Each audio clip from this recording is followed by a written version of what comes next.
see booster ignition. Engines at maximum thrust. And liftoff.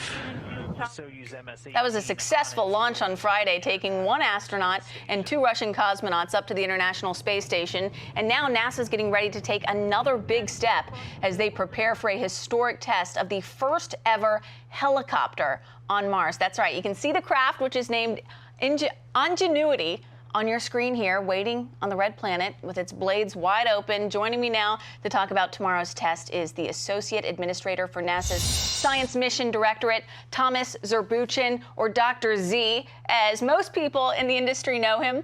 Doctor, thanks so much for joining the program to chat with us about this really historic flight. And you have been comparing this helicopter on Mars's first test flight.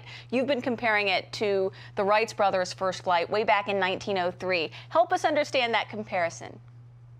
I'm so glad to be here. And yes, it's truly just an amazing step forward. The Wright brothers, were innovators that developed a new technology, a technology that's affecting my life today. I was thinking about that as I flew from DC to LA just a couple days ago. And of course, it was the first controlled flight on this Earth, right? Kind of away from the ground, just 12 seconds. Right.